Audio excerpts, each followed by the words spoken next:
یہ سادہ جا مولوی تو ملے ہے بس ٹھیک ہے. بعض دفعہ مولوی بھی بڑے بڑے کھرناٹ ہوتے ہیں.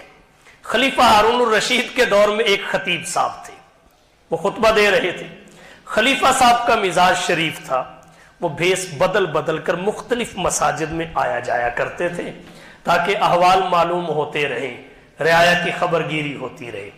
اتفاق سے ایک مسجد میں گئے تو خطیب صاحب نے بازو چڑھائے ہوئے تھے اور خلیفہ صاحب پہ جو ان سے کہا جا رہا تھا کہہ رہے تھے.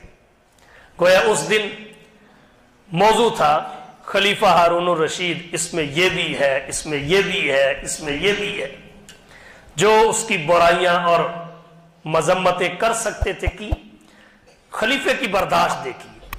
کپڑا منہ پہ ڈالے مجمع میں بیٹھا ہے اور بیچارہ اپنے فضائل سن رہا ہے, اپنے فضائل سن رہا ہے.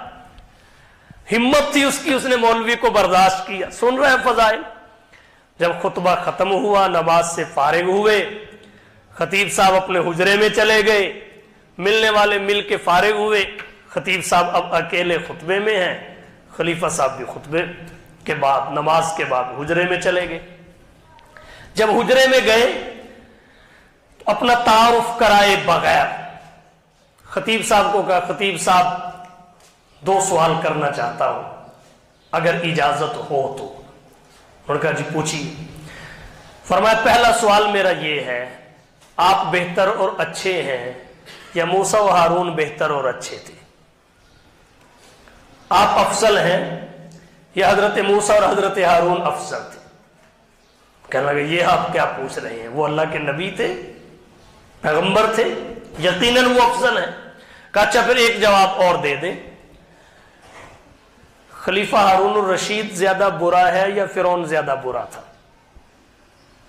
خلیفہ ہارون الرشید زیادہ برا ہے یا فرعون زیادہ برا تھا؟ اب خطیب صاحب کیا کہیں, کہنا پڑا فرعون زیادہ برا تھا. پہلا سوال کیا تھا, آپ اچھے ہیں, بہتر اور افضل ہیں یا موسیٰ و ہارون؟ کہنا پڑا وہ. پھر دوسرا سوال کیا تھا, خلیفہ ہارون زیادہ برا ہے یا فرعون؟ طے شدہ جواب تھا فرعون, کیونکہ اس نے دعوی ربوبیت کر رکھا. تو کہا خطیب صاحب تھوڑا ہاتھ توڑا رکھیا کرو, ہاتھ توڑا رکھیا کرو, مرچہ کٹ پایا کرو. آپ سے اچھے اور بہتر 2 افراد کو جب اللہ نے خلیفہ ہارون سے برے شخص فرعون کی طرف بھیجا تو پتہ کیا نصیحت کی تھی؟ قولا لہ قولا لینا, نرم بات کرنی ہے, سخت بات نہیں. قولا لہ قولا لینا, بات نرم کرنی ہے, سخت نہیں. تو تسی میرے کپڑے اتارن دے ہو, اس نے کہا اچھا آپ خلیفہ ہیں, میں ہی ہوں. تو پھر خطیب صاحب کی جو حالت ہوئی اس کو خطیب صاحب جانتے تھے یا اللہ جانتے ہیں, میں اور آپ اس کا لفظوں میں بیان نہیں کر سکتے.